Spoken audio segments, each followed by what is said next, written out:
Es para mí una bendición estar con ustedes en esta hermosa mañana. Entonces, quiero comunicarles lo que vamos a hacer en esta mañana. Estamos en el Diplomado Internacional de la Biblia. El curso se llama Biblia y Literatura. Y yo soy el profesor Josías Espinosa de Perú. Y en esta mañana tenemos la clase número 3, que se titula Introducción a la narrativa en el Nuevo Testamento. Y para esto vamos a tener el primer bloque y vamos a empezar viendo un video de uno de los más grandes especialistas del mundo en análisis narrativo, que tuvo un evento en Colombia. Él es francés, es un pastor presbiteriano de la Universidad de Estrasburgo, se llama Daniel Marguerat. Vamos a ver unos minutos, no son muchos, y cuando estemos viendo, les voy a pedir que en el chat puedan poner una lluvia de ideas de lo que él está explicando.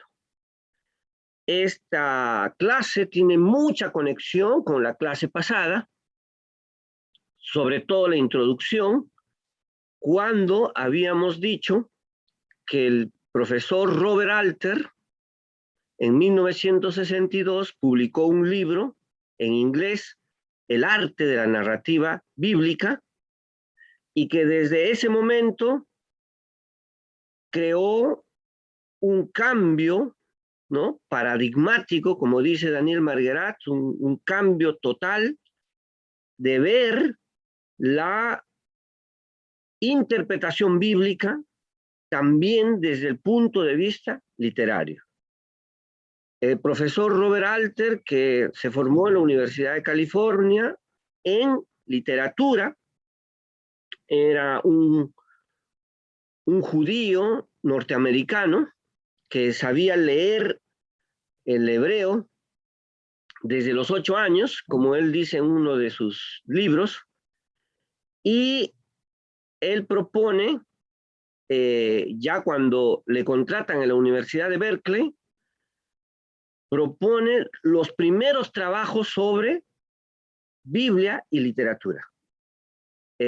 Como les dije la semana pasada, sobre el tema de las figuras literarias y el tema de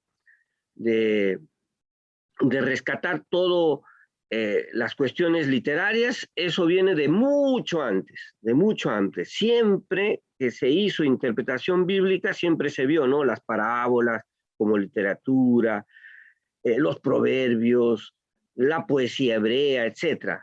Sin embargo, modernamente, el enfoque literario de la narrativa se ha visto desde Robert Alter, desde su publicación del libro en 1962, como en el PowerPoint pasado está incluso la fotografía del libro.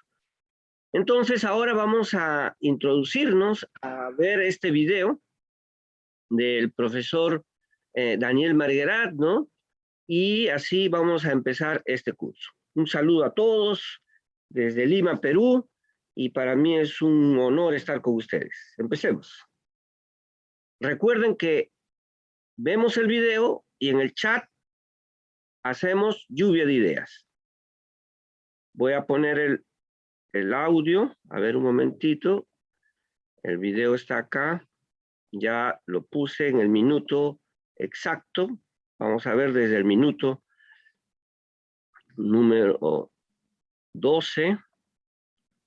No vamos a ver todo, pero es una buena introducción. Empecemos. Ustedes están viendo el video, ¿verdad? Todavía no el audio. Entonces, ahora sí, vamos a escuchar con el audio y el video. Perdón, voy a proponer solamente... También. Va a venir.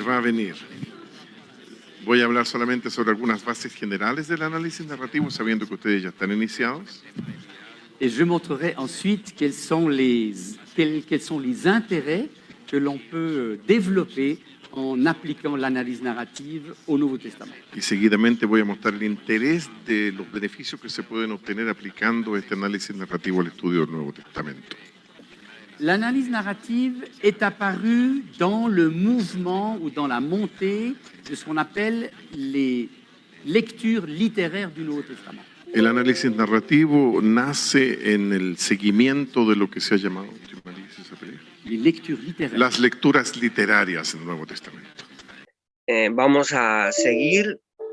Espero que brevemente vuelva todo y empecemos a tener tanto el video como el PowerPoint. Y seguidamente voy a mostrar el interés de...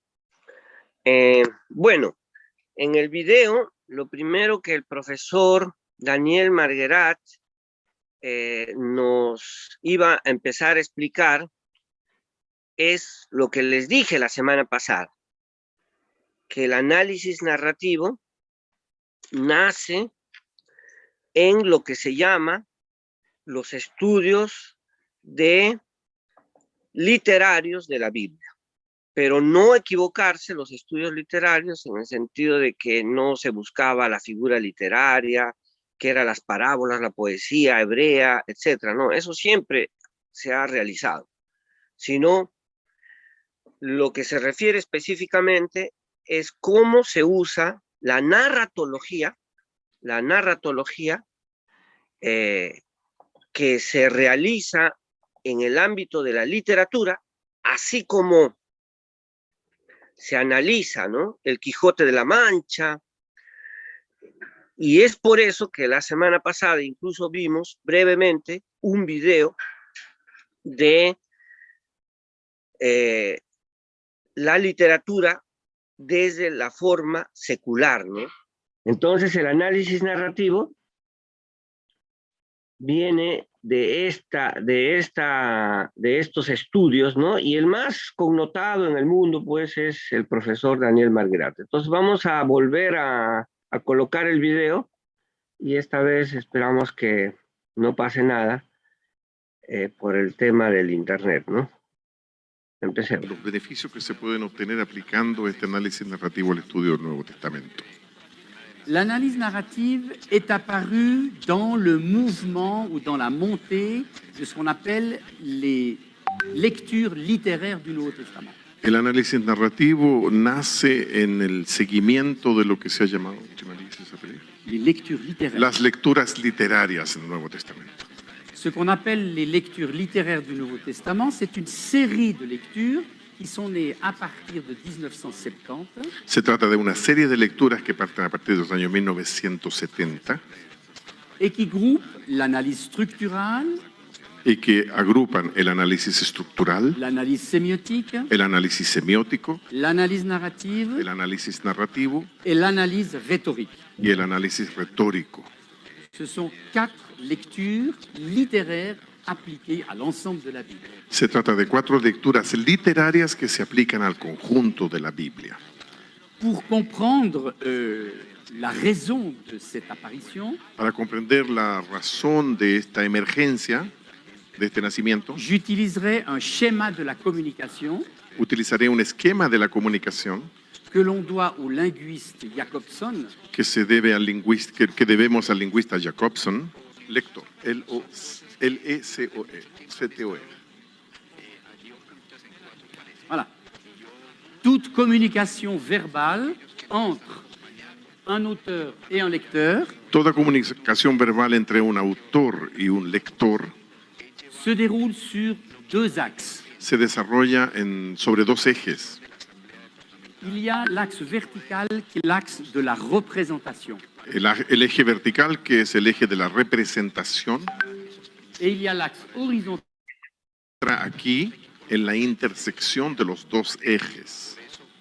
lorsque le texte d'un évangile parle, par exemple, de Jésus entrant dans le temple de Jérusalem. Cuando los textos del Evangelio hablan, por ejemplo, de Jesús entrando al templo de Jerusalén, Pour le comprendre, vous allez étudier ce qu'on appelle la fonction référentielle du texte. Para comprenderlo, ustedes han estudiado lo que se ha llamado la función referencial del texto. C'est-à-dire que vous savez qui est Jésus, ce que veut dire entrer et ce qu'est le temple de Jérusalem. Es decir, que ustedes saben lo que significa quién es Jesús, qué significa el verbo entrar y qué es el templo de Jerusalén. Cela veut dire que vous vous situez sur l'axe de la représentation Es decir, ustedes están sobre el eje de la representación et que vous posez la question au texte, que dit le texte? y ustedes plantean la pregunta al texto, ¿qué dice el texto? C'est la démarche de la critique historique, Es la diligencia, es la manera de funcionar de la crítica histórica. c'est la démarche de la critique.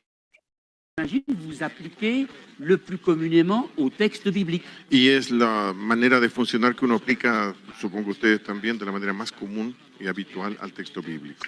Le plus souvent, quand on dit « comprends-tu ce texte ?», Muy a menudo cuando se dice comprender el texto, on dit « comprends-tu de quoi parle le texte ?» se dice ¿comprendes tú de qué habla el texto? Et donc, on se situe sur l'axe de la Y représentation. nos ponemos sobre el eje de la representación. Ça veut dire que le texte est compris comme une fenêtre, Es decir, el texto es comprendido como si el texto fuese una ventana. c'est-à-dire que le texte est une fenêtre qui nous donne accès à une réalité historique. Es decir, el texto es como una ventana que nos da acceso a una realidad histórica. Donc, le En todo caso, como no se escucha bien, me comunica la hermana, o sí se escucha bien el video. ¿Podían comprender? ¿Puede alguien decir en el chat o...? La hermana decía, el texto nos da acceso a una realidad histórica. Exacto, miren, lo que propone, Daniel Cueva dice que sí se escuchaba bien. Entonces, mira, lo que propone, algunos dicen se corta a ratos, sí, por eso me empezó a decir la hermana cuando yo estaba tranquilo y por eso le mandé el enlace y entonces se vio el WhatsApp. El texto propone lo que está diciendo el doctor Daniel Marguerat. Hay dos líneas, ¿no? Lo que él llama la línea de la representación y la línea vertical, la horizontal, donde está el texto mismo, y la línea vertical, donde está el contexto histórico. Y esto quiero remarcarlo. Cuando uno estudia los análisis narrativos de la Biblia, a la cual vamos a empezar en este momento, a través de un PowerPoint, cuando uno estudia los análisis narrativos de la Biblia, nunca se debe de exceptuar el análisis histórico, el análisis del contexto, lo que está sucediendo en el texto. Nunca debe exceptuarse. Había una postura anterior en el cual decía, el texto nos llegó como tal, no nos interesa el contexto, que eso lo vea el método histórico crítico, pero en el libro de Daniel Marguerat dice no. Y el análisis narrativo sí le interesa el contexto, sí le interesa cómo se hizo las figuras literarias en ese contexto, y entonces ahora vamos a pasar al método del análisis narrativo inspirado pues en los conceptos de Daniel Marguerat, ¿no? En el PowerPoint, recuerden la clase pasada hicimos introducción a la narrativa bíblica referida al Antiguo Testamento, y ahí sacamos muchos datos, ¿no? Que la mayoría de los textos, en primer lugar, desde Génesis, cuando se empieza, hasta Éxodo capítulo 19, es narración. Y luego de algunos textos que se llaman de leyes, también sigue la narrativa bíblica, ¿no? Según Daniel Marguerat, el 70% de los textos en la Biblia, refiriéndose a la poesía hebrea y a los libros narrativos, son el 70% narrativos. Y otro detalle es que nosotros inicialmente privilegiábamos los textos argumentativos del apóstol Pablo. diciendo que en la narrativa no había nada. Y el análisis narrativo rescata que sí hay teología en los textos narrativos. Porque contando la historia, como hemos visto, por ejemplo, en la semana pasada, ese video de Vargas Llosa cuando se encuentra con los misioneros del Instituto Lingüístico de Verano en el Perú, en una ciudad que se llama Pucallpa, ¿no? Como este hablador de una población machiguenga, ¿no? Nos muestra que esa era su forma de narrar. Y como en una de las preguntas que me hicieron, es que incluso estas narraciones primero eran orales y después recién se vuelven escritas, ¿no? Y todo este aspecto, ahora vamos a hacer una introducción a la narrativa del Nuevo Testamento desde la perspectiva del profesor Daniel Marguerat, que ya estoy empezando, y este es lo que él estaba dibujando. Esto aparece, ¿no? Aquí está la teoría de comunicación, esquema de comunicación del profesor lingüista Jacobson, que lo hizo en 1963. Entonces, aquí está el emisor, aquí está el receptor, ¿no? El autor, el lector, y aquí está el mensaje. Entonces, esto sería el texto bíblico, lo que dice el mensaje. El mensaje, en primer lugar, tiene que ver con su contexto, que para Jacobson se dice referente, con su contexto, ¿no? Como dice en otra parte del video, y otros especialistas también, esta es una ventana, ¿no? La ventana del contexto. Cuando yo leo los evangelios, me remito al contexto. Pero este texto que nos ha llegado es a través de un canal y de un código. Y el texto, ¿no?, que ha realizado el autor, que en la exégesis bíblica también se le llama agiógrafo, el agiógrafo, y desde nuestra fe, que es inspirado por el Señor, ¿no?, este emisor, que en la exégesis bíblica se llama agiógrafo, hace el texto, y este texto nosotros lo leemos. Este texto sigue vivo porque lo leemos, vemos cómo el autor lo hizo y retroalimentamos. Y es por eso que, por ejemplo, cuando yo leo el discípulo amado en el Evangelio de Juan, el discípulo amado puedo ser yo, ¿no? El discípulo amado me inspira para que yo también, como en el texto de Juan, el discípulo perfecto que está en los momentos más increíbles con el Señor, yo también pueda ser el discípulo amado. Entonces, las herramientas del análisis narrativo del Nuevo Testamento son los siguientes: la intriga, la gestión de personajes, la focalización, la temporalidad, el marco y el punto de vista del narrador. Eso, Daniel Marguerat, con Wenning y Scraffe, en torno a los relatos bíblicos de Stella Navarra, lo explican muy coherentemente. Y esta clase es muy importante porque en el sílabo ustedes van a tener que rellenar, ¿no? Es obligatorio en esta clase sobre estos 6 puntos. Miren: la intriga, la gestión de personajes, la focalización, la temporalidad, el marco y el punto de vista del narrador. Empecemos entonces.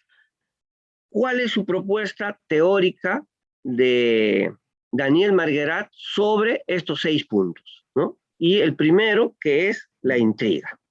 Empecemos lo que he puesto para que ustedes lo puedan tener.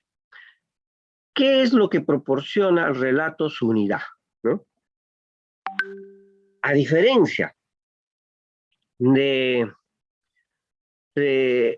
el método histórico crítico, que nos decían que debíamos tomar una perícopa, ¿no? Según el método histórico crítico. ¿Qué es una perícopa, no? Voy a poner ahí para que ustedes puedan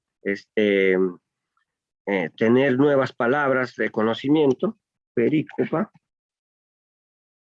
Una perícopa, según el método histórico crítico, es una unidad literaria que tiene un inicio y tiene un fin.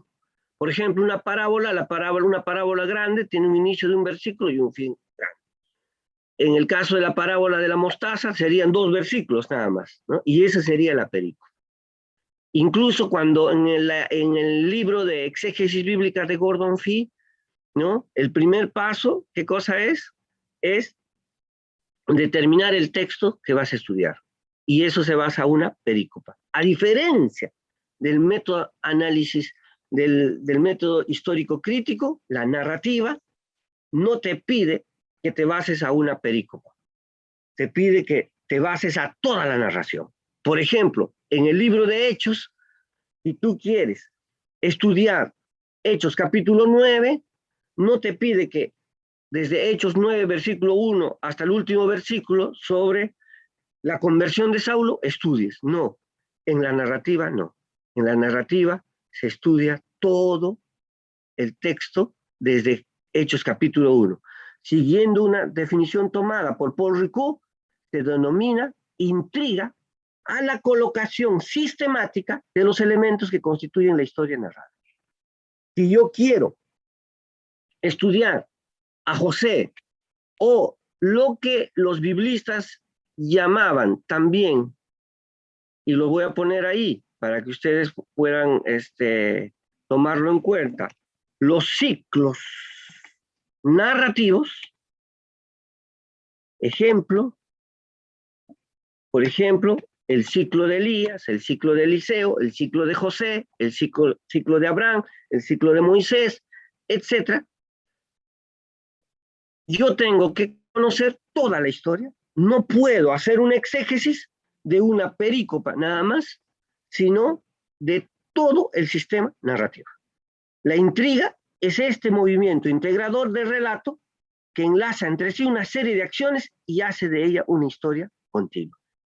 Y como ya les dije en la clase pasada, uno de los elementos más importantes en la Biblia, en los relatos también, ¿no? Hay varios elementos importantes, son lo que se denomina, y lo estoy poniendo para todos, los duplicados narrativos. Y para hacer el ejemplo más claro que hice la semana pasada, cuando la exégesis bíblica leyó Génesis capítulo 1 y Génesis capítulo 2, y tenemos 2 historias, ¿verdad? Que Dios crea al ser humano, la exégesis histórico-crítico dijo que eran 2 fuentes y que alguien después los juntó. Incluso algunos decían, y todavía juntaron mal, ¿no? Entonces, en cambio, el análisis narrativo dice, no, señor, nadie lo juntó mal, ni nadie se equivocó, ni el que escribió era un descuidado que duplicó la historia y de manera inapropiada, incluso le quitó algunos elementos en la historia en el otro. No, el narrador lo está haciendo a propósito.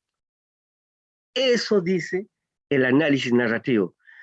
Y la intriga justamente enlaza, o sea, en Génesis capítulo 1, cuando pone el texto, y en Génesis capítulo 2, eso en realidad es la intriga del narrador que quiere decirnos algo. El interés por el estudio de la Biblia salta a la vista. Pues los grandes libros narrativos consisten en una serie de episodios más o menos vinculados unos con otros. Hay una unidad propia en cada entidad narrativa, pero igualmente una unidad del relato portador, ¿no? Por ejemplo, en el seno de los capítulos de Génesis, capítulo 1 al 11, cada episodio tiene su propio argumento. La creación, la caída, Caín y Abel, etc., de Génesis 1 al 11. Pero Génesis 1 al 11 tiene una intriga. Y es, ¿no? Como dice acá, para estos episodios están englobadas en un argumento más amplio, que es la historia de los orígenes. Incluso se ha escrito muchos libros, solamente como este libro de Luis Vegas Montaner, ¿no? Comentario midrásico al libro de Génesis, solo de Génesis 1 al 11. Eso es la intriga, reconocer en la narración los grandes episodios y de qué se trata. ¿Qué es lo que está diciendo el autor? ¿No? Y por eso puse así, ¿no? Pero estos episodios están englobados en un argumento más amplio, que es la historia de los orígenes, donde desempeñan un papel específico. De esta manera, se puede hablar de una unidad de relato entre Génesis 1 y Génesis 11 y examinar de qué se compone, ¿no? En el caso de los evangelios, esta constatación es mucho más cierta para los evangelios, en los que las entidades narrativas son aún más pequeñitas, ¿no? El análisis narrativo distingue entre intriga episódica, que puede ser una parábola, limitada al microrelato, ¿no? Parábola, un relato de milagro, una controversia, como Jeremías Joachim nos ha demostrado en su libro de Teología del Nuevo Testamento, en el tomo 2. A ver, se los voy a poner por si acaso el que quiere seguir investigando. Jeremías Joachim, en Teología del Nuevo Testamento, perdón, el tomo 1, ¿no? En el tomo 1, allí está cómo Jeremías Joachim nos presenta todos los géneros literarios del siglo I. Por ejemplo, a los proverbios se le dice en hebreo mashal, ¿no? Las parábolas son un género literario que no solamente lo usó Jesús. Hay muchísimas parábolas rabínicas.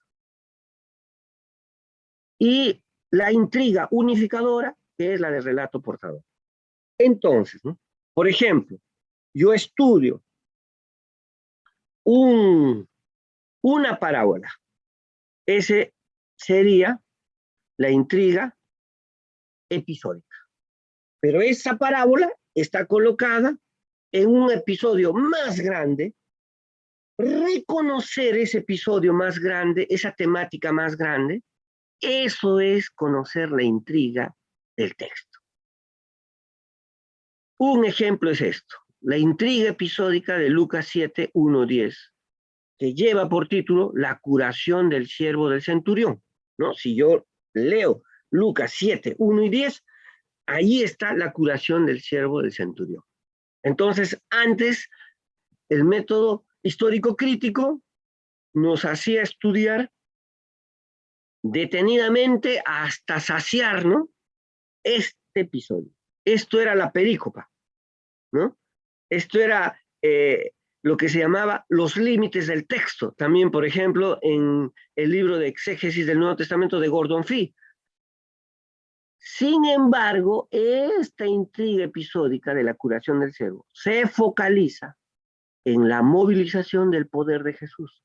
La de Lucas 7, verso 36 al 50, Jesús y la mujer pecadora, se centra en el reconocimiento del perdón como gracia liberadora. Pero estos dos microrelatos, ¿no? Estos dos microrelatos, tanto el de Lucas 7 y el de Lucas 7, 1, 10, y el de Lucas 7, 36 al 50, que es la Jesús y la mujer pecadora, donde se está hablando del poder de Jesús.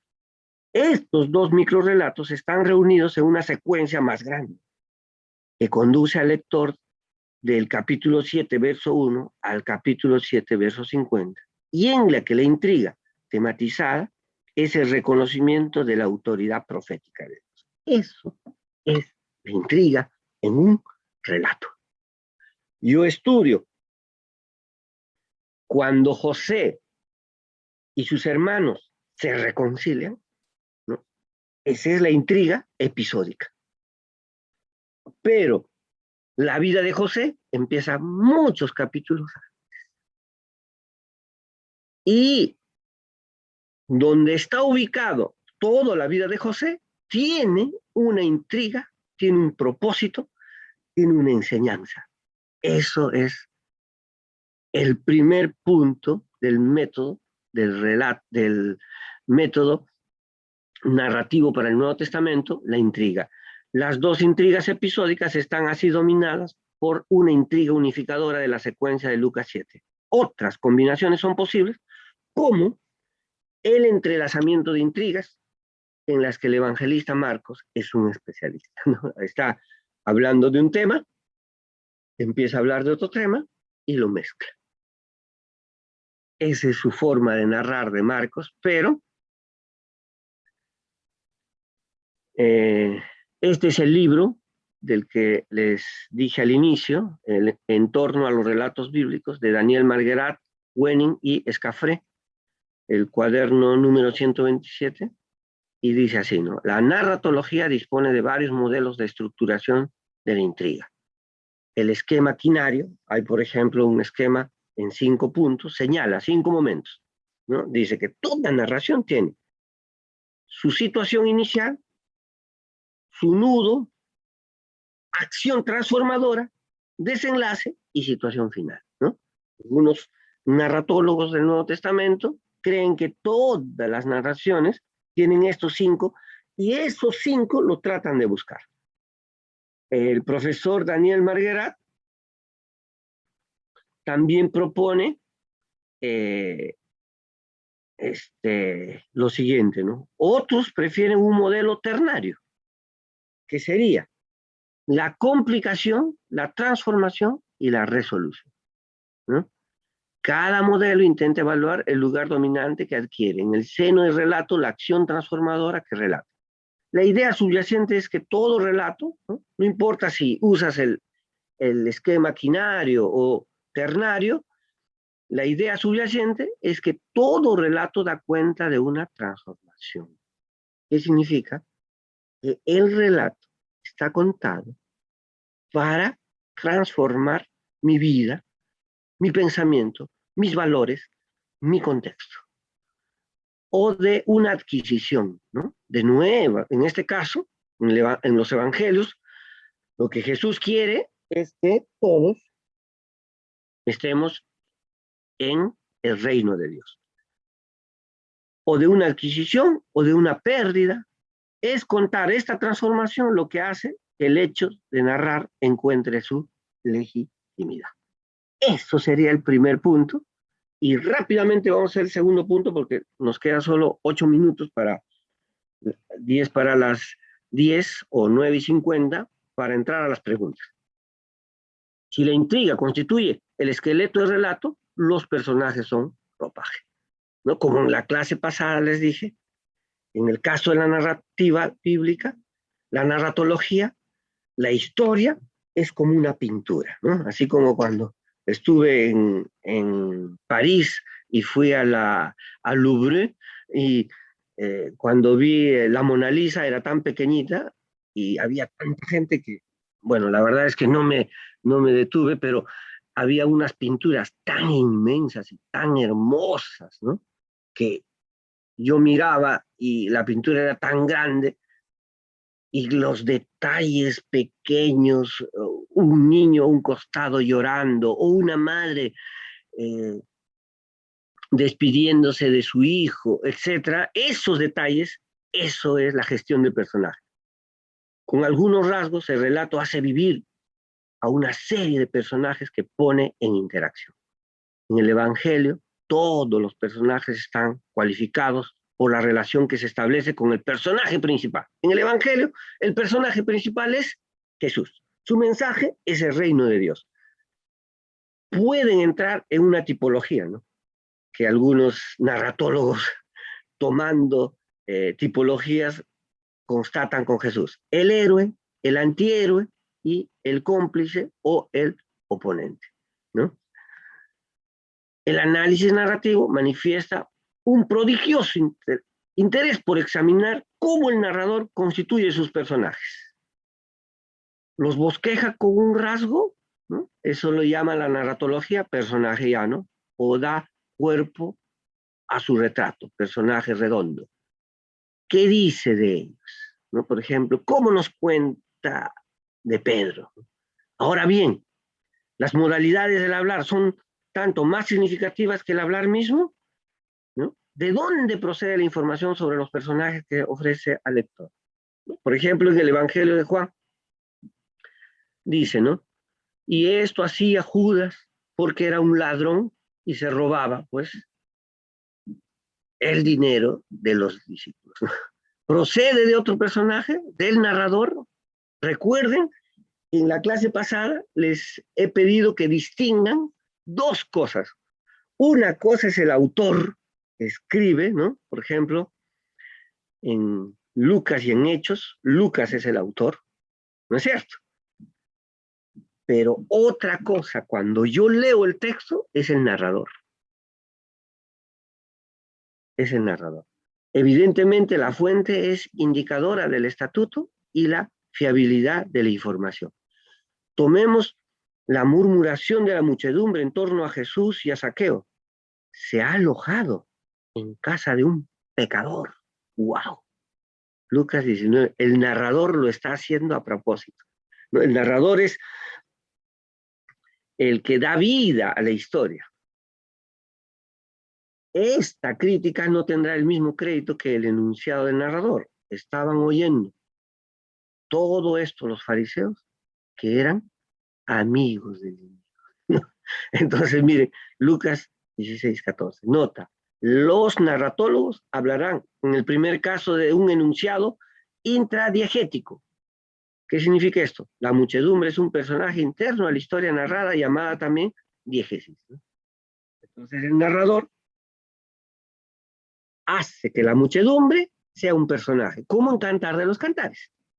¿No? En Cantar de los Cantares está el novio y la novia, y también hablan los, como coros, ¿no? De muchedumbres, a veces son varones o mujeres, y el narrador está jugando con los personajes. En el caso del enunciado del narrador, este no pertenece a la historia narrada. Se hablará así de una instancia extra diegética, ¿no? Cuando estaban oyendo todo esto los fariseos y él mismo y el narrador está dando su opinión extra diegética. Eran amigos del dinero. Por último, el narrador puede ser igualmente ardides deslizado al lector una información de la que priva a los personajes de la historia narrada o frustra al lector privándole de un dato que los personajes tienen a su disposición. En la historia de los discípulos de Maús, Lucas 24, 13 al 35, es hermoso, ¿no? El narrador utiliza a veces esta estrategia.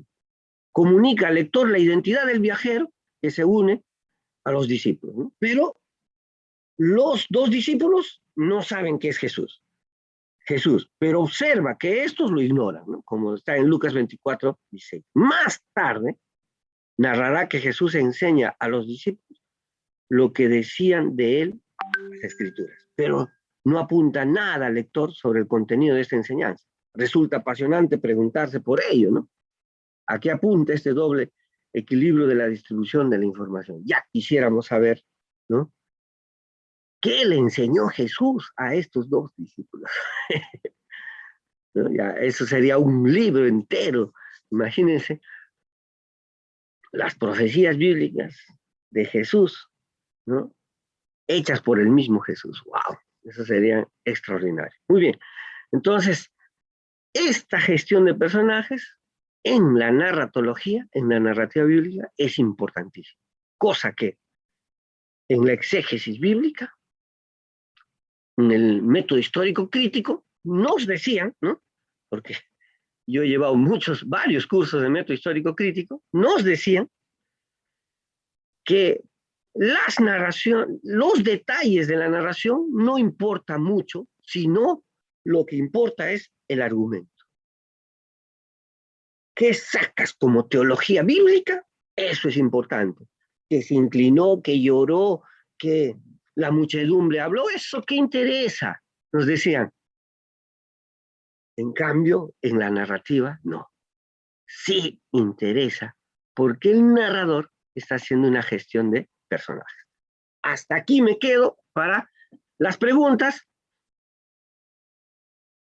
Y nuestra querida Magdalena dice, sí, tanta fama la Mona Lisa, en realidad la encontré pequeña. También yo me quedé asombrada, hermana. todos, pues, ¿no? Uno va a buscar a Louvre, la Mona Lisa, y después uno mira tan pequeñito y dice, wow, pero la gente, todos están ahí amontonados, incluso lo puedes ver a metros, ni siquiera puedes acercar. Bueno,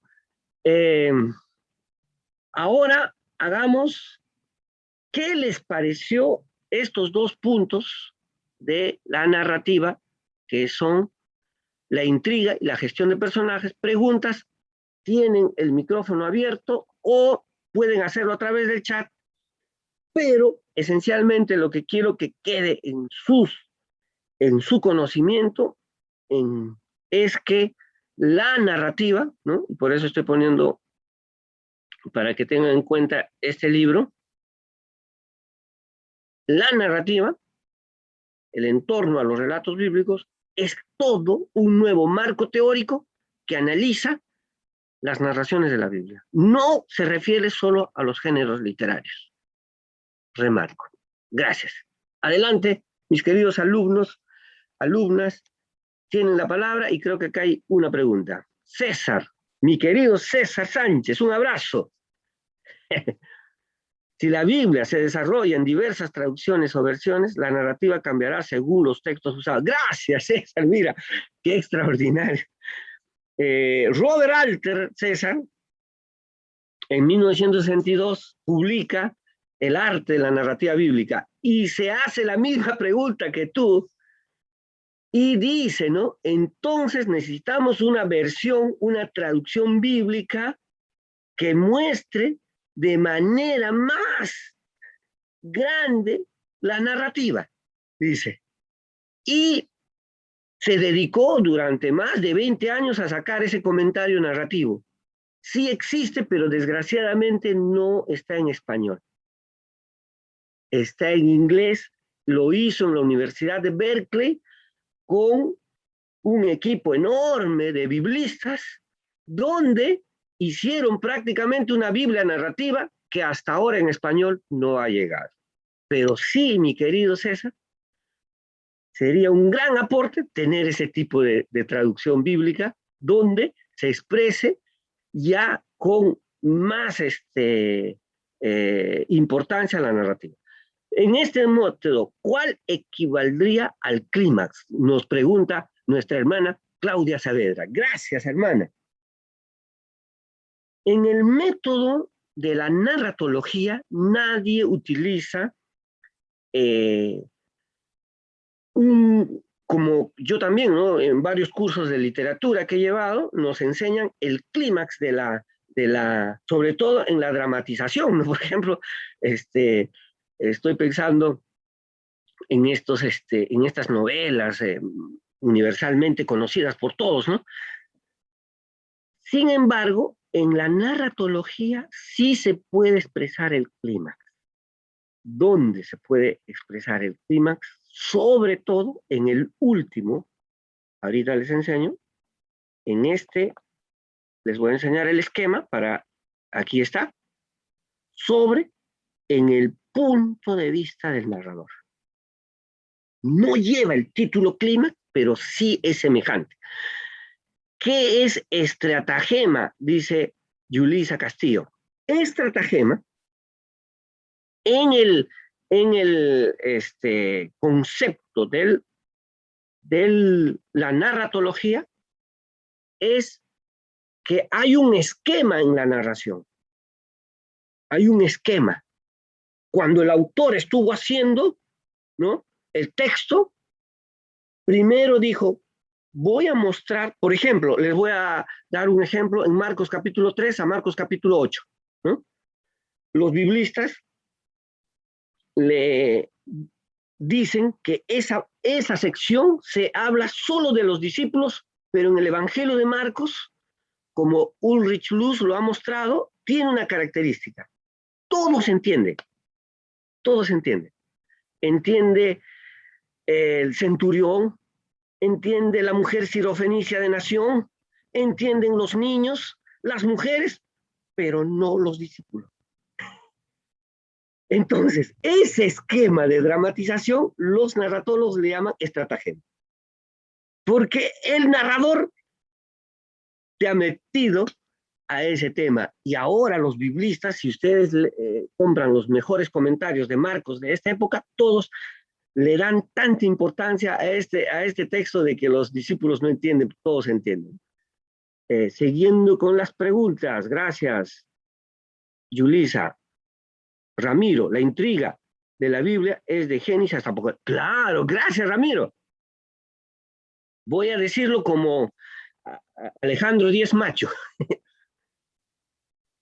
Hay una sola intriga en toda la Biblia. Es la historia de la salvación de Dios al hombre. ¿Sí? Claro. También, mire cómo podemos hacer esos elementos de narratología. Víctor, el método histórico crítico indica que en las parábolas el contexto era conocido por sus oyentes, por efecto de interpretación. Hay elementos secundarios y o adornos, claro, ¿se acuerda? Que no se debe considerar para la interpretación de estos. Con la perspectiva narrativa se amplía el aspecto, ya que hay cosas que nosotros no tenemos conocimiento y debemos introducir a buscar detalles para entender el global de la historia y entender mejor. Excelente, Víctor, felicitaciones, sinceramente. ¿Cómo es tu apellido? Aquí no veo muy bien, a ver, aquí sí, Víctor Monsalve. Gracias, Víctor. Qué buena, sí, ¿no? ¿Se acuerdan los que estudiábamos método histórico crítico, si han estudiado, qué nos decían? Son adornos. Bullman, son revestimientos, nada más. No te ocupes de revestimiento. ¿Te acuerdas? Entonces, pero en el método narrativo, sí, ocúpate de los detalles, porque allí hay algo. ¿Cómo se llama la Biblia con enfoque narrativo en inglés? Antonella Pineda. Se los voy a mandar. En realidad, hermana Antonella, no solamente es la Biblia, es un comentario gigantesco, por eso no se ha traducido en español. Pero si ustedes entran a internet, bueno, ahorita no tengo, no quiero, cuando uno está enseñando, entran a internet y ponen Robert Alter, comentario de la Biblia literaria, ahí les va a salir, son varios tomos. Es una obra que les llevó décadas al hacer y que hasta ahora no se ha hecho. En español, por supuesto, ¿no? Buen día, profesor Josías, dice Humberto. Por favor, ampliar el concepto de que en la narrativa de los detalles importa tanto como el argumento y darnos un ejemplo. Gracias. Por ejemplo, ¿no? Los detalles narrativos sí importan. Una de las cosas que la narrativa ha demostrado es, por ejemplo, pequeñas repeticiones. Y en este caso, lo voy a hacer en Juan capítulo 9, en el ciego de nacimiento, en la narración de Juan. Juan capítulo 9 sería el micro relato, porque el relato viene más grande. Hay un relato más grande que sería una intriga más grande y el micro relato sería la intriga de Juan capítulo 9, una intriga solo de Juan. Entonces empieza a narrar, ¿no? Y dice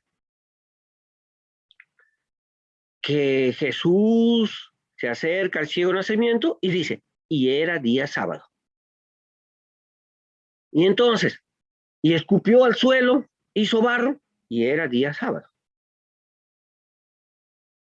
Y cuando conversa el ciego nacimiento con los, justamente le encaran, ¿por qué el día sábado? La narrativa toma atención a esto, ¿no? Entonces, por ejemplo, yo tomé atención en esto, y claro, como ya les dije, no hay que decir que todo lo que el método histórico crítico hizo no vale, no sirve, hay que echarlo a la basura. No, no, no. Hay datos que ellos tienen que nos pueden ayudar a la narrativa. Y encontré un estudio de uno de los más grandes biblistas, de Juan, ¿no? Rudolf Schnackenburg, que tiene 4 tomos inmensos de Juan. que él había estudiado los sábados en la Mishnah. Y como tengo la Mishnah, agarré la Mishnah y los textos que él citaba, empecé a leer la Mishnah judía. ¿Qué es la Mishnah judía? Ahí les pongo, por favor. La Mishnah judía es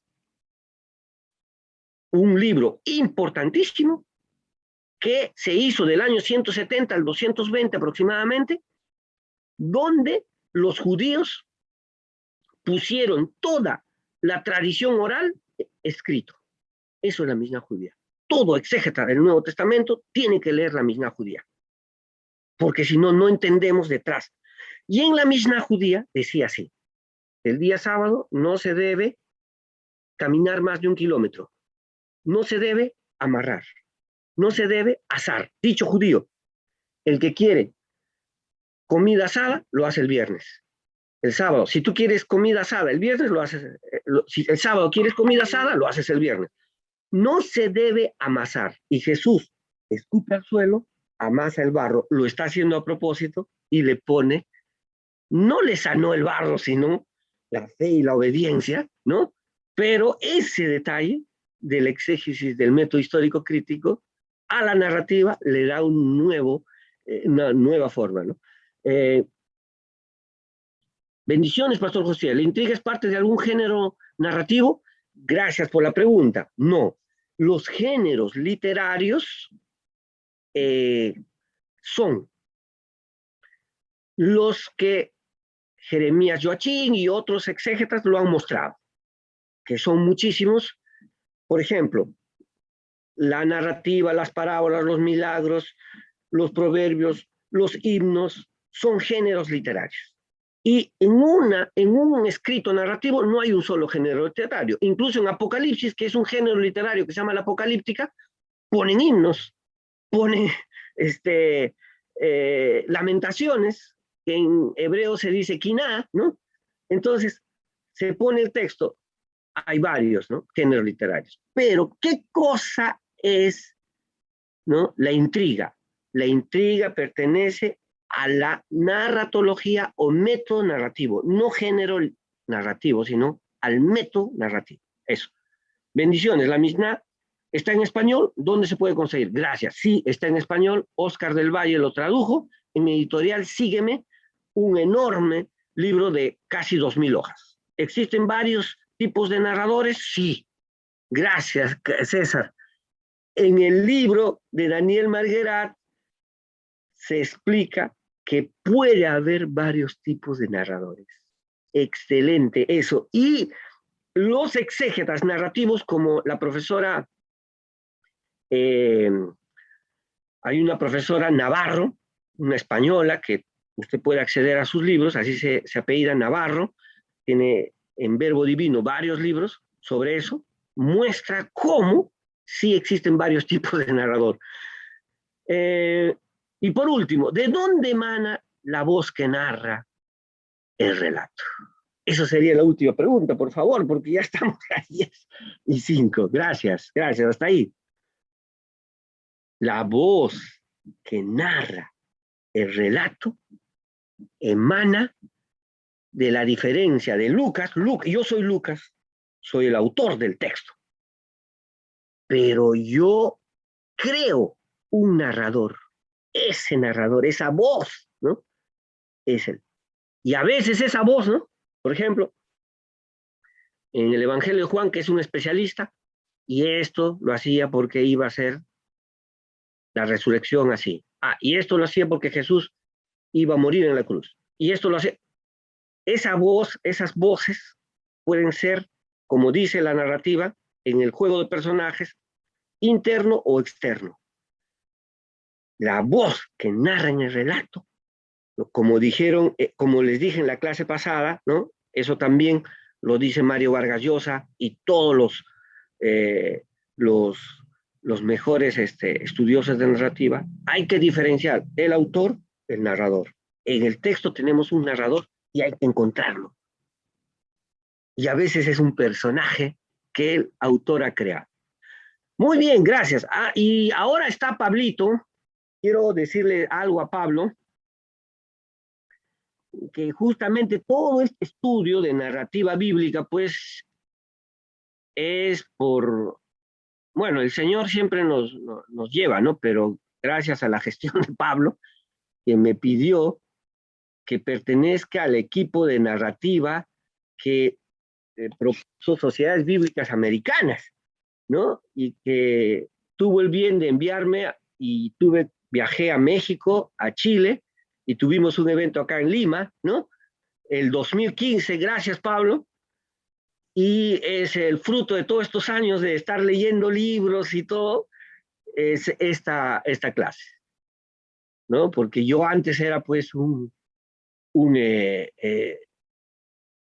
un fanático del método histórico crítico, ¿no? Entonces, ¿cuánto? Y usaba términos alemanes del método histórico crítico, me sabía de memoria todo eso, pero cuando me envió Pablo, se me abrió un mundo y empecé a leer todos los libros. Gracias, Pablito, así que te agradezco. Esta clase también tú has sido partícipe de que el profesor pueda tener esto, ¿no? Gracias. Pablo Gutiérrez, por si acaso, es el director de Sociedades Bíblicas Peruanas. Seguimos entonces ahora con el método número 3, el concepto de focalización. ¿Qué es la focalización, queridos alumnos, en la narrativa del Nuevo Testamento? Dice Israel, profe, ¿podemos encontrar al narrador? Sí, claro que sí. En el texto, el autor ha creado un narrador y usted lo puede encontrar. A veces hay dos narradores. En el caso de Hechos de los Apóstoles, Lucas se mete en la narración, ¿no? En el capítulo 18, 19, dice, hemos descendido, ya él está en la narración. Por supuesto, puedes encontrar al narrador. Tercer concepto, la focalización. Este concepto responde a la pregunta, ¿quién ve en el relato? Gerard Genet, en su libro, Figuras, tomo 3, en francés, ¿no? Figuras, ha forjado un vocabulario que permite identificar 3 tipos de inclusión narrativa. Se hablará de focalización interna, cuando el narrador nos asocia a la interioridad de su personaje, ¿no? Dice, se dijo a sí mismo, ¿no? Es como, recuerden cuando íbamos a ver un teatro, ¿se acuerdan? Y el foco, ¿no? Y entonces empieza a hablar alguien en el teatro, ¿no? Y si le va a responder una mujer, ¡pum! Y ya cuando aparece el público, prenden todas las luces. Esa idea de focalizar, eso es. La focalización externa coincide con lo que constataría cualquier espectador de la escena. Por ejemplo, en el texto bíblico de los evangelios, entró en la casa.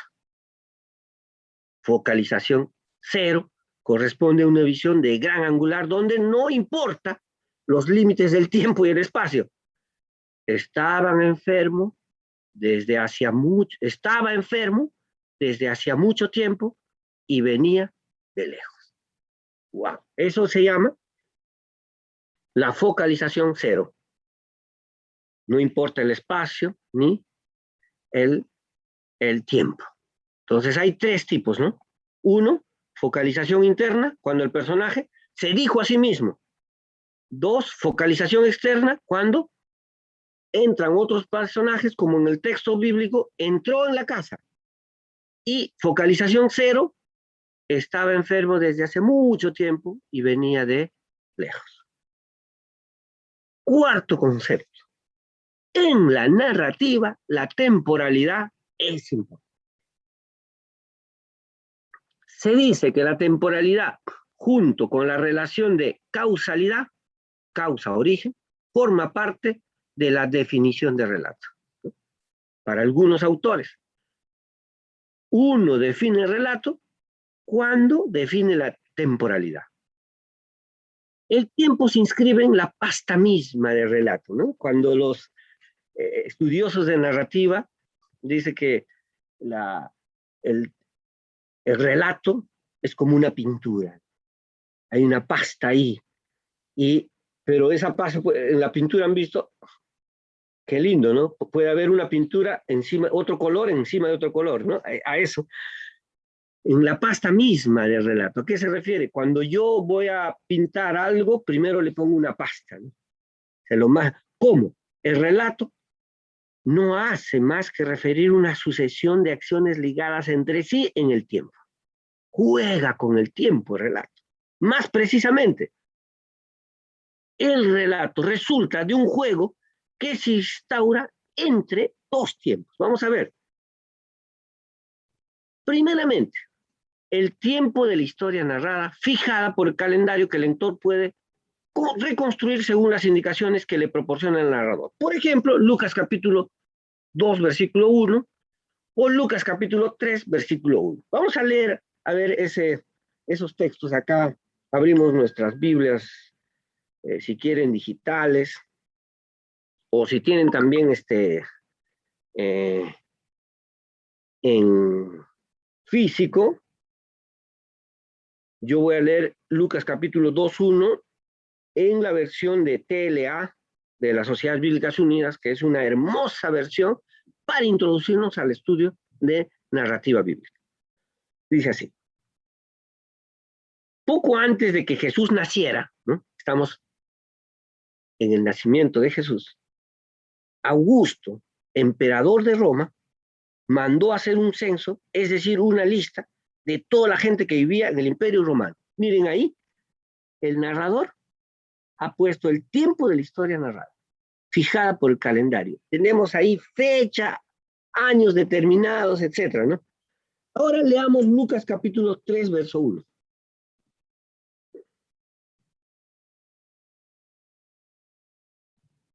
Juan el Bautista, estoy leyendo en la traducción del lenguaje actual, por si acaso. El hijo de Zacarías vivía en el desierto. Dios le habló ahí, en el desierto. Y ahí están los datos históricos precisos. Cuando Tiberio tenía ya 15 años de ser emperador romano. Y Poncio Pilato era el gobernador de la región de Judea. Ahí está. Eso es el tiempo de la historia narrada, fijada por el calendario que el lector puede reconstruir según las indicaciones que le proporciona el narrador. Y en eso, el más especialista es Lucas, por supuesto. En segundo lugar, está el tiempo del relato, es decir, el tiempo que emplea el relato en contar las cosas. Estos dos tiempos no coinciden a veces. Y el relato jugará con estas peculiaridades entre tiempo narrado y tiempo que se narra, ¿no? El juego con el tiempo que despliega la retórica narrativa puede intervenir sobre dos registros. Dos cosas que se pueden ver: el orden o la velocidad. En el registro del orden, el regreso hacia atrás o analepsis recuerda el pasado. Caso típico, las citas de la Escritura en el Nuevo Testamento, ¿no? Como dice el profeta, recuerda el pasado. Como está escrito en los Salmos, recuerda el pasado, ¿no es cierto? El caso inverso sería la proyección hacia el futuro, o prolepsis. Caso típico, los anuncios de pasión y resurrección, como ya dije, que es un especialista el Evangelio de Juan, ¿no? Y la mujer le secó los pies de Jesús, ¿no? Esto porque Jesús iba a resucitar, ¿no? Ahí ya se fue el futuro. El narrador juega con el pasado, con lo que se llama también en las películas, ¿se acuerdan? De la Pasión de Cristo, flashback, ¿no? Con el pasado, pero el narrador también juega con el futuro. Extraordinario. En ambos casos se percibe que la administración del tiempo contribuye a la significación, ya que apela a una intriga pasada o una intriga futura, con vistas a ofrecer sentido al presente. Qué extraordinario. Segundo registro, esto es más hermoso, la velocidad del tiempo. Yo puedo narrar en 3 páginas un incidente de 5 minutos, claro que sí. Incluso hay películas, ¿no? Hay películas que uno puede ver en cine o Netflix, ¿no? Que la película se trata solamente de 10 minutos, pero es tan intenso que la película dura 1 hora y 40, ¿no? O resumir en una frase lo adquirido en 10 años, ¿no? Por ejemplo, se casaron y tuvieron muchos hijos. ¡Wow! Puede ser, pues, desde que se casan para tener todos los hijos, 10 años, 15 años. El tiempo que narra puede cambiar así de amplitud e ir de episodio. La escena al sumario, que sintetiza varias acciones, ¿no? Nuestro querido hermano Lucas, en Hechos de los Apóstoles, hace unos sumarios extraordinarios, pero no solamente se encuentran en Hechos, también se encuentran en el Evangelio de Lucas, en el Evangelio de Juan, ¿no? En el Evangelio de Marcos. El sumario es conocido en los Evangelios ya. Por ejemplo, Marcos 4, 33 al 34 y Juan 2, 24 al 25. Vamos a leer el de Juan 2, 24 al 25 para que ustedes vean cómo el narrador hace estos sumarios. Y ahora no sé qué le pasó a mi Biblia, que no está cargada.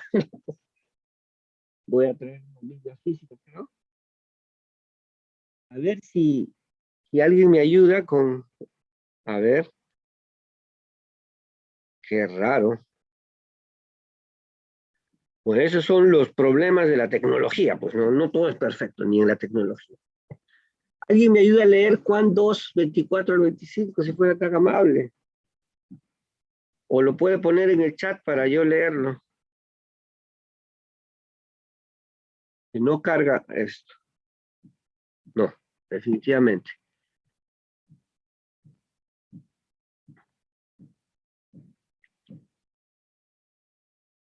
Mientras eso, Wilfredo dice, focalización cero puede ser el jinete del caballo blanco en Apocalipsis 19, 11 al 21. Sí, mira, uno, tomar en cuenta que esto es literatura apocalíptica, pero que también está narrando. Excelente, Wilfredo. Y segundo,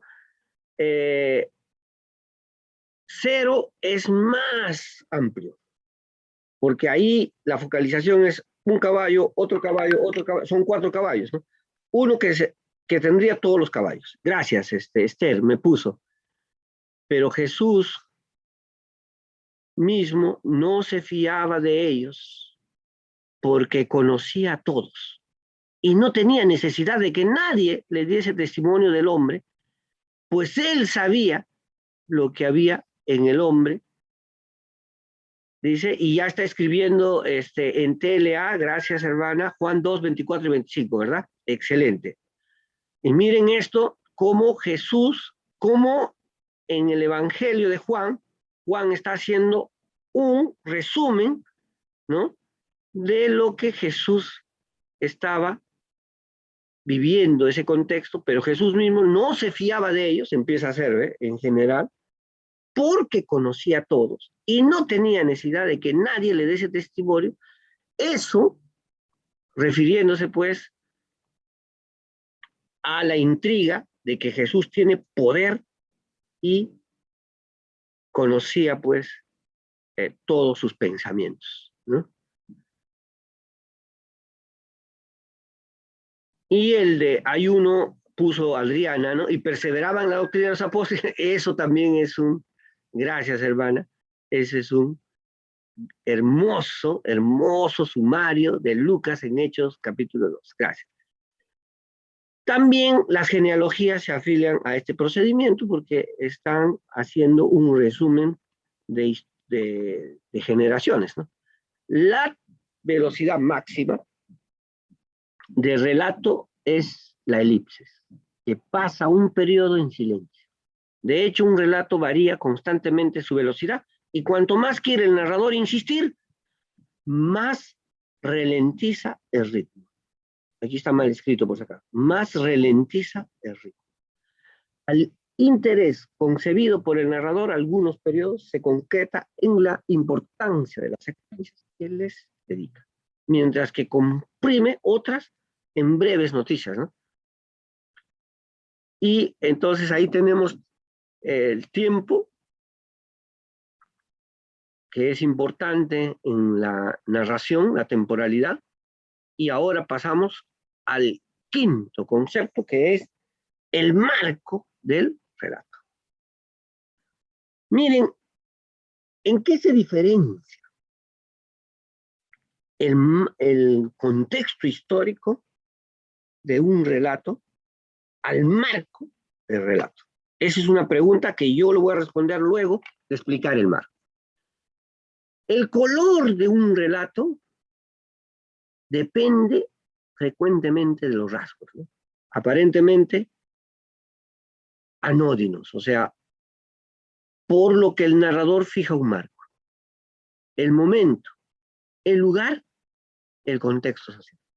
Entonces, fíjense, ya ahí ya estamos respondiendo, ¿no?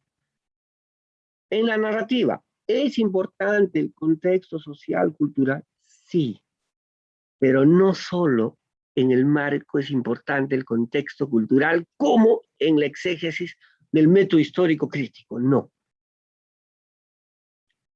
También el momento que lo dice, el lugar que lo dice y el contexto social. No es indiferente que Judas abandone a Jesús para traicionarlos mientras que se hace de noche. Juan 13:30. Que el primer exorcista de Jesús en Marcos, ¿no? Perdón, que el primer exorcisma, ¿no? El primer milagro de expulsar un demonio de Jesús en Marcos, se produzca en una sinagoga, ¿no es cierto? Oye, ¿cómo es posible, no? O sea, esos adornos, esos revestimientos que llamaba el método histórico crítico, eran solo revestimientos, en la narrativa no. No es casualidad. O que el primer convertido de Pablo, ¿no? En el primer viaje misionero, que viaja de Antioquía, de Siria, a una isla enorme que se llama Chipre, ¿no? El primer convertido sea el procónsul romano, Hechos 13:12. Tiene mucha consecuencia, mucha relación con Hechos capítulo 9. Si leemos Hechos capítulo 9, ¿para qué fue llamado el apóstol Pablo? Para predicar a judíos, así dice el texto, por si acaso, porque eso de, Pablo fue llamado solo para gentiles. No, también a judíos de la diáspora. Y en todos los textos, sea en Berea, en Tesalónica, en Corinto, en todos los textos donde hay comunidades judías, primero entra la sinagoga.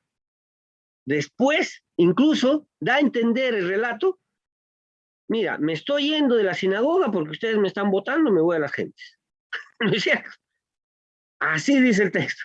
Entonces, primero es a judíos de la diáspora, a gobernadores y reyes, y a los gentiles.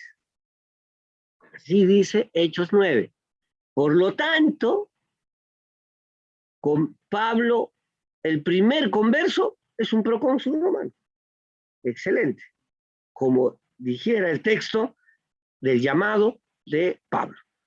Con los autores bíblicos, el marco narrativo reviste frecuentemente una dimensión simbólica, hermanos, con la que la lectura debe contar. Pero habrá que estar atentos a la manera en que cada narrador interpreta el simbolismo al que recurre, ¿no? En Juan, la noche simboliza la oscuridad del hombre privado de la luz de la revelación. Eso es en Juan. En Marcos, la sinagoga es un lugar de enfrentamiento de los poderes para la salvación del hombre. En Hechos, la conversión del oficial romano significa el interés del imperio por el evangelio. Y así podemos determinar entonces una narración diferente en Mateo, en Marcos, en Lucas, en Juan, en Pablo, en Pedro, y por supuesto, también en el Antiguo Testamento, en los relatos de la Biblia.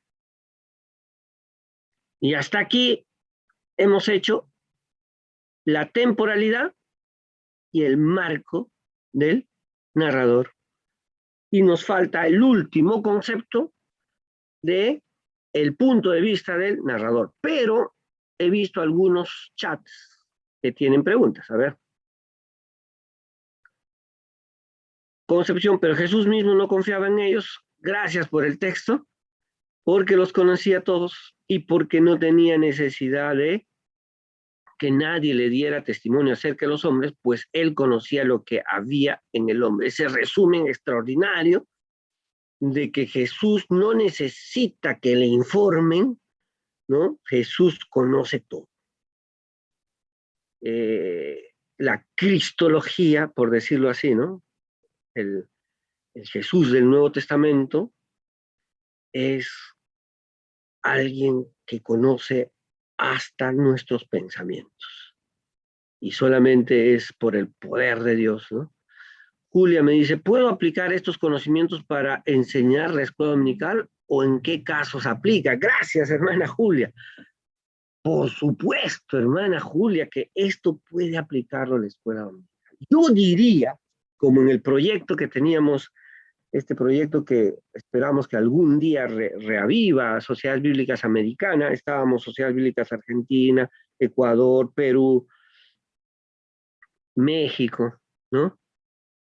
Que hermanos, yo diría, mira, les voy a decir algo que tal vez los pueda escandalizar, pero lo voy a decir porque soy 30 años pastor y eso he sentido en mi iglesia. Los chicos no están leyendo la Biblia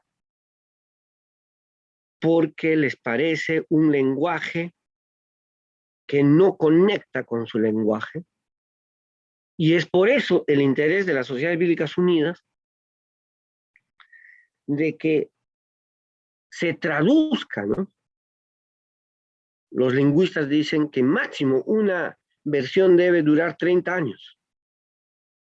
Se traduzca en su lenguaje para que tengan el entendimiento en su contexto, ¿no? Pero, por ejemplo, la Reina Valera de 1960, la cual queremos mucho, ya tiene más de, miren, ¿qué año estamos? 60, 70, 80, 90, 2000, 2010, 2020, ya más de 60 años, y pues hay palabras que incluso algunos ni entienden. Se necesita un diccionario.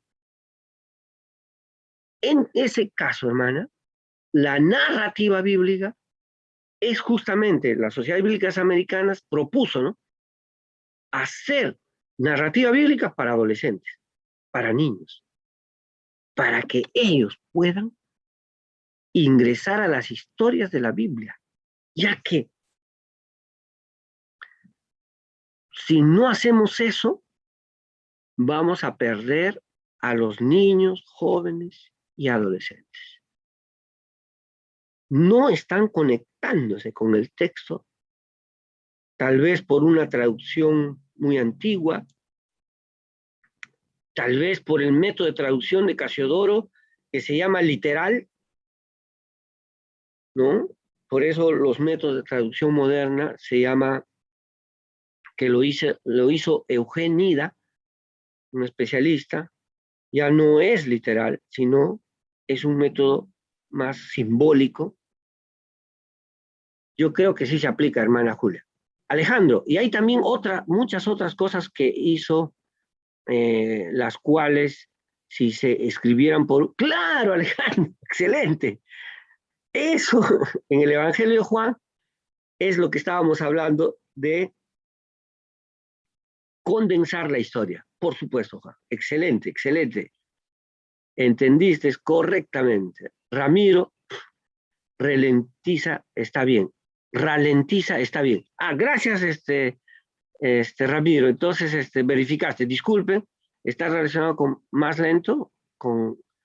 Sí, la idea es que la historia se cuenta, la narración, de forma lenta, despacio, para expresar una narración que el narrador le interese, que se cuente muy despacio. Como les decía, no hay películas que puede ir de 1 hora y media y la película dura solo, la historia de la película solo dura 1 hora y 1 hora y media de película, ¿no? Y hay películas que de 1 hora y media puede darte una historia de 50 años, ¿no?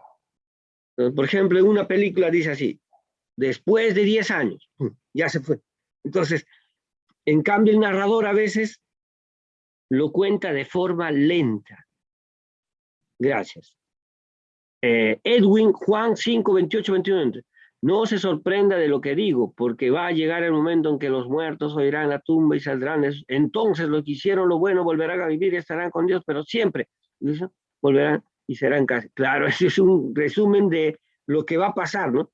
La transfiguración de Jesús es un marco narrativo, por supuesto, Wilfredo, por supuesto. Claro que sí. Y quiero referirme a eso, ¿no? Porque los biblistas del método histórico crítico nos decían así, ¿no? Que la transfiguración es el único género literario especializado para, para describir cómo Jesús se transfigura. Y algunos biblistas propusieron que esos textos especialmente sean divididos de los otros textos. Pero en la narrativa, tomando en cuenta lo extraordinario, el hecho de la transfiguración único en el texto, ¿no? Único. No tenemos en otro personaje de la Biblia dicho otro igual que otra historia igual que la transfiguración. En la narrativa bíblica entra en el marco narrativo, ¿no? Lo que ya les he enseñado en este PowerPoint, ¿no? Aquí, entonces, entra en la intriga, entra en la gestión de personajes y incluso cómo se cuenta, etcétera, etcétera. Sí, querido Víctor. Otra pregunta o comentario que están haciendo acá es la siguiente, ¿no? Gracias, aquí. ¿La parábola de Jesús fueron creadas por él o la sacó de la traducción? Sería de la tradición, ¿verdad, mi querido? Sí, de la tradición judía. Gracias por la pregunta. Los más grandes estudiosos de parábola, como son C.H. Dott y Jeremías Joachim o Wolfgang, muestran, ¿no? También el profesor en el famoso manual de Jesús histórico de Gerd Tyson, cuando habla de parábolas, han mostrado todos, que hay parábolas en los judíos antes de Jesús y después de Jesús, que es un método muy conocido de su contexto, ¿no? Incluso la editorial Verbo Divino ha publicado parábolas de judíos de la época de Jesús, que se llaman parábolas rabínicas, en su cuaderno bíblico. Sociedades bíblicas, no sé, se podría decir, no sé qué sociedades bíblicas es, pero ahí dice sociedades, debe ser una de sociedades que alguien que pregunta, se podría decir que los evangelios, principalmente el de Lucas, son un antecedente del periodismo literario. Ah, aquí está el nombre, gracias hermana. Antonella Pineda, gracias. Desde el punto de vista de los géneros literarios, el periodismo es un género literario pues moderno, ¿no? Ni los estudiosos del método histórico crítico han podido relacionar en su totalidad el periodismo con lo que hace Lucas, por ejemplo, en Hechos o en el Evangelio de Lucas, ¿no? Más bien ellos, aquí los voy a poner para todos, por favor, ponen eso.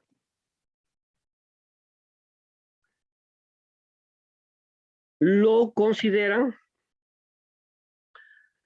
como un género literario romano que se llama Ges Restae, ¿no? Y lo consideran como el género literario de narraciones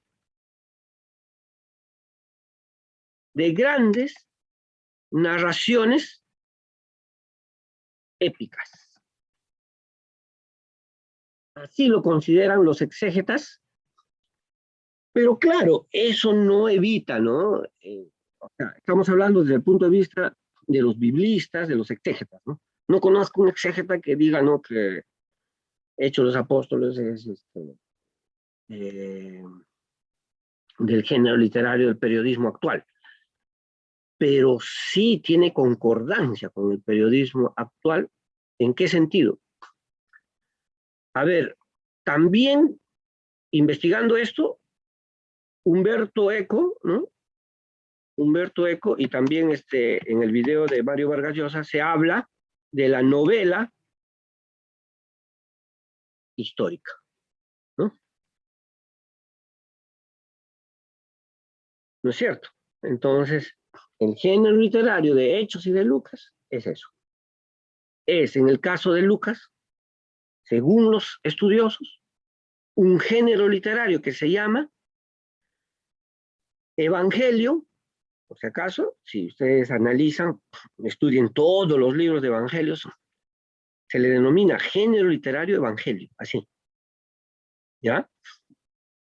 Y sería muy largo explicarle, pero lo digo con bastante seguridad porque hemos estudiado esto. Incluso di una conferencia con esto para las sociedades bíblicas católicas, para Sobicaín, ¿no? Entonces, el género literario de Lucas sería el género literario de evangelios, pero con historiografía. En ese sentido, sí, ¿no? Habría algo de periodismo actual, por supuesto que sí. Pero los exégetas todos se lanzan. En el caso de la literatura contemporánea, son estas grandes gestas romanas y, por ejemplo, ¿no? Daniel Marguerat y el mismo Bruce, en su comentario sobre Hechos de los Apóstoles, pone cómo narra Plinio el Joven, Suetonio, ¿no? Estos historiadores romanos, y cómo narra Lucas, y se parece muchísimo. Ese sería el género literario de cómo narraban las historias de la antigüedad, que algunos le llaman ges restae, ¿no?, de latín, estas grandes narraciones épicas que están en muchos. Querido alumno Alejandro, me pregunta, está muy interesante su clase, ¿qué libro nos recomienda para aprender un poco más de narrativa con el fin de poder abordar mejor las escrituras? En mi caso, recién recibo el curso narrativo. Gracias. No se preocupe, Alejandro. En la clase pasada, yo les puse la bibliografía en fotos. Y en el sílabo les he puesto bibliografía narrativa. Ahí están los mejores libros de narrativa. 1 sílabo. Revisen su sílabo. Ahí yo me he pasado un día entero con mis libros y ahí poniendo toda la bibliografía. Por favor, ahí les remito a la bibliografía. Ahí están los mejores libros de narrativa bíblica. Y en la clase pasada, ahí puse, para la clase número 1, narrativa del Nuevo Testamento, narrativa del Antiguo Testamento, y ahí están las fotos, ahí están los mejores libros en español de narrativa, y usted puede acceder. También le recomiendo buscar con esos autores videos en YouTube. Yo he accedido a videos en francés, pero gracias a Dios por YouTube. Que ahora hay una aplicación que solo funciona en computadoras, por si acaso le pasa la voz. En YouTube está el video en francés y usted lo coloca con palabras en español. Así que yo he visto casi todos los videos de francés de Daniel Marguerat, los de inglés de Robert Alter, etc.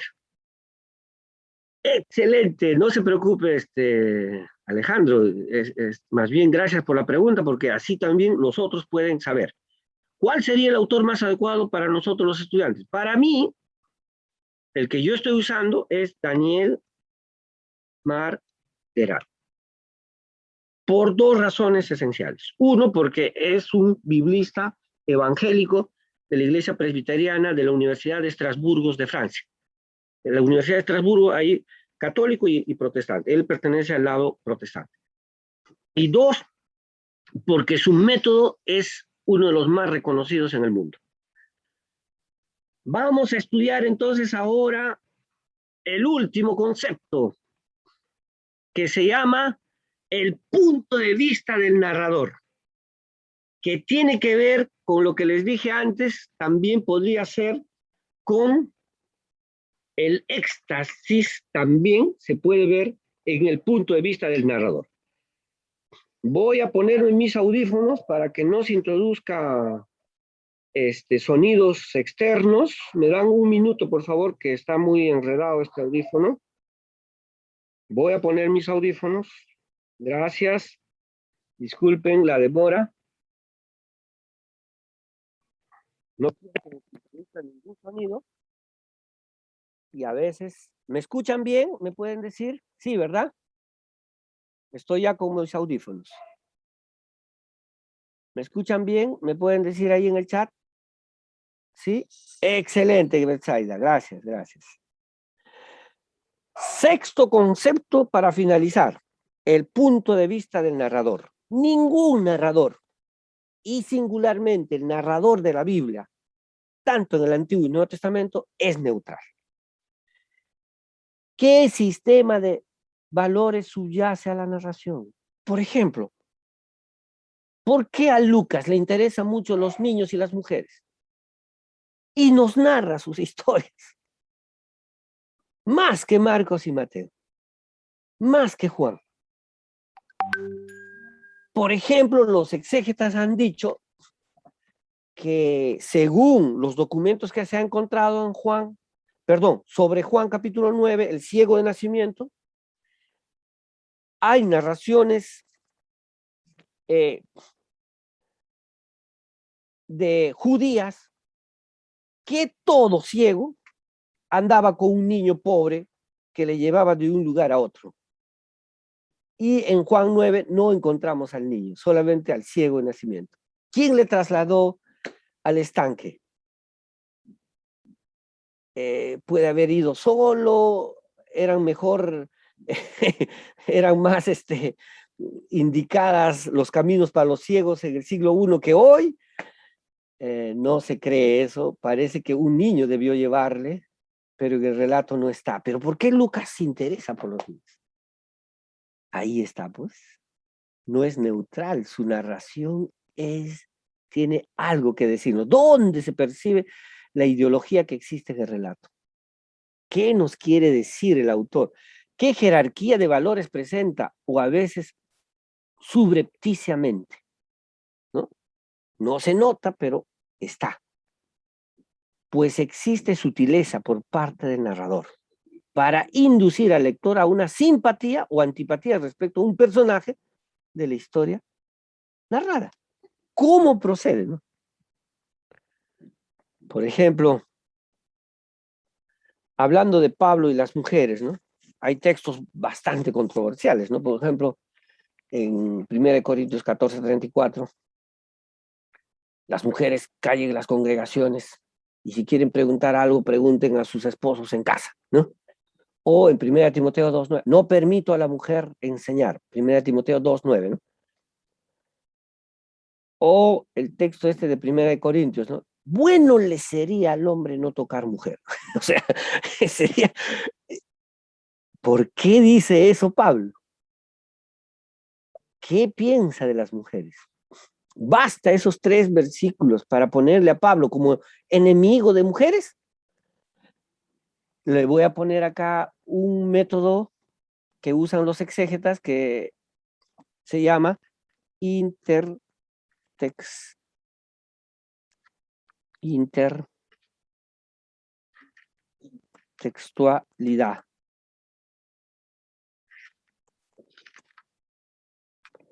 Intertextualidad.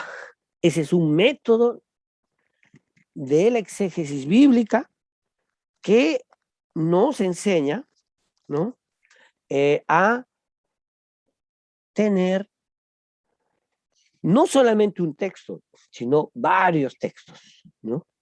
Entonces, en ese sentido, ustedes pueden, desde este método, preguntarse, ¿Pablo es enemigo de las mujeres? Y hay más textos que Pablo es amigo de las mujeres que enemigo de las mujeres.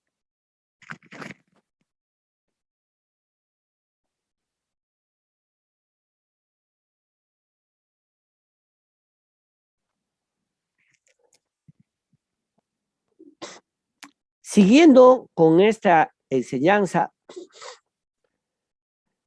seguimos con el punto de vista del narrador. Dos medios están a su disposición del narrador. Bien, el narrador procede a comentarios explícitos, ¿no? Por ejemplo, los fariseos, para poner a prueba, dijeron a Jesús, ¿no? O por ejemplo, cuando en Lucas capítulo 4, ¿no? Jesús entra a la sinagoga, el relato está puesto como el inicio de su ministerio, que es extraordinario, ¿no? Y Jesús tiene un inicio, pero wow, cómo el narrador focaliza ese inicio del ministerio, ¿no? Entonces, y los judíos le querían echar, pero él, abriéndose paso, pasó en medio de ellos. Wow. Bien, el narrador usa de lo que se ha convenido en llamar un comentario implícito. Agrupamos bajo esta expresión los procedimientos retóricos que juega con lo que se nos dice, a saber, simbolismos, la ironía o el malentendido. Estos se juegan en la narración. El cuarto evangelio es particularmente rico en este procedimiento de escritura que presupone un estado de convivencia con el lector. Por ejemplo, el lector de Juan no se engaña con el malentendido en el que cae Nicodemo en Juan 3, 4 y 9, ¿no? Que, claro, a veces, a ver si leemos nuestro texto, ojalá que ahora sí esté muy bien mi Biblia. Juan 3, 4, dice así. Nicodemo le preguntó, ¿cómo puede volver a nacer alguien que ya es viejo? ¿Acaso puede entrar en el vientre de su madre? ¿No? Pero leamos el verso 9, y estoy leyendo en la TLA por si acaso. Nicodemo volvió a preguntarle, ¿cómo puede suceder esto? ¿No? El lector de Juan no se engaña con el malentendido del que cae Nicodemo, ¿no? Cuando uno en la narrativa lee, en realidad, pues esto que parece que no entiende Nicodemo, en realidad en la narrativa se está poniendo el punto de vista del narrador. Disculpen que voy a tomar un poco de agua.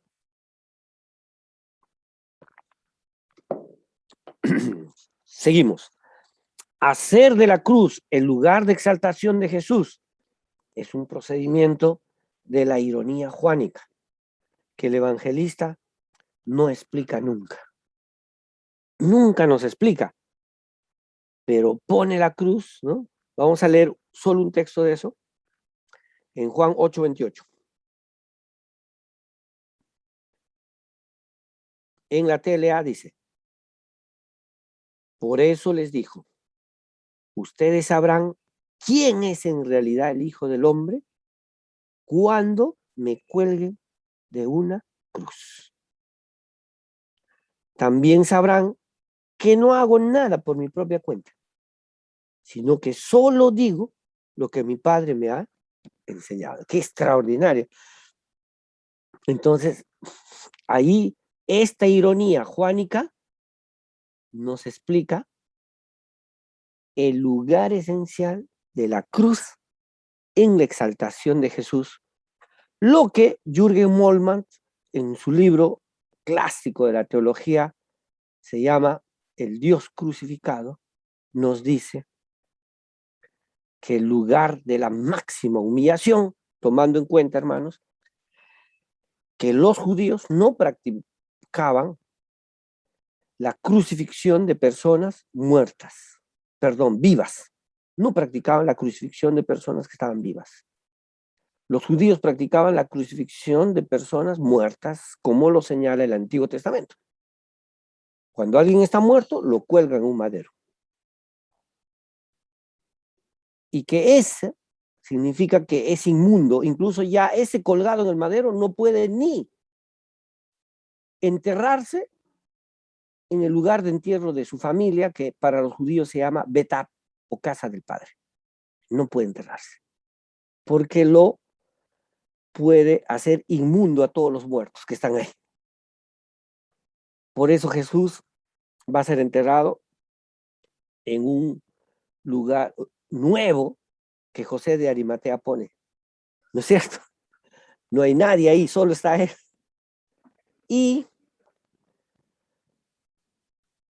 Pero esa cruz que está teniendo Jesús, esa crucifixión, es lo que en latín se dice el sumum supplicium, que es creado por los romanos, ¿no? Y Jürgen Moltmann va a decir, ¿no?, que el lugar de la cruz del sumo suplicio, de la máxima vergüenza, de la peor vergüenza, se vuelve en la victoria de Jesús.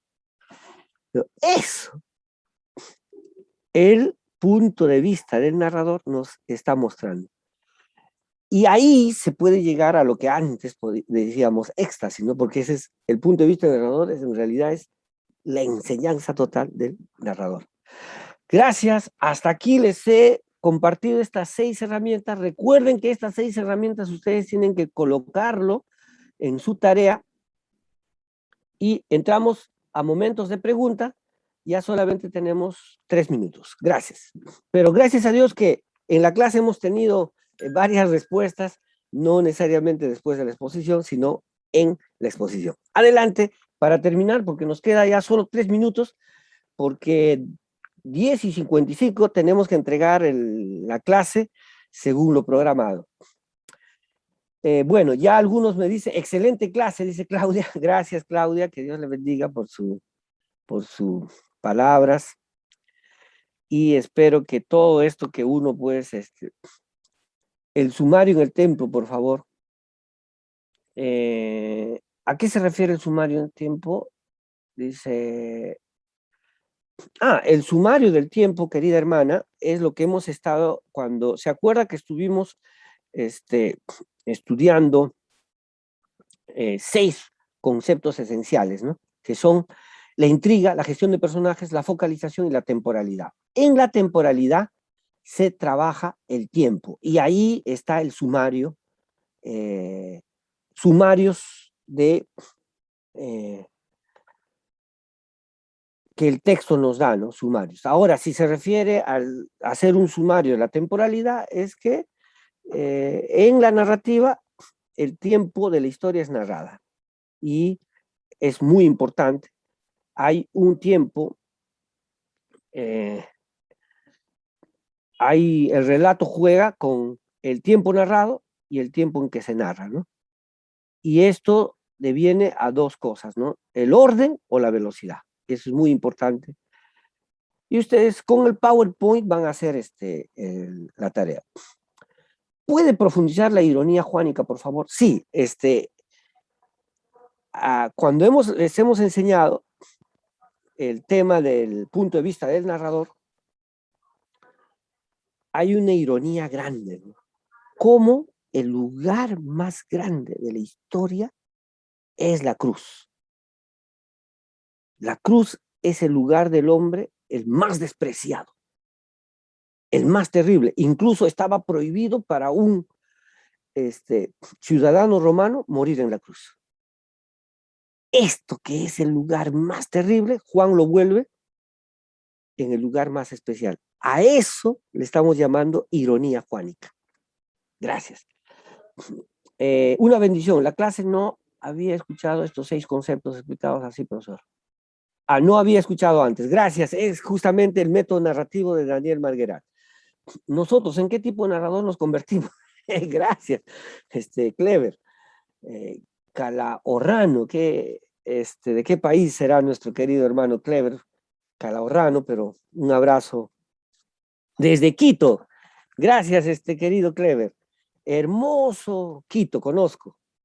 ¿Qué tipo de narrador podemos ser nosotros? Podemos ser esos narradores que tal vez viven la historia de Jesús cuando contamos una historia, o podemos ser esos narradores irónicos o esos narradores que dramatizan la historia.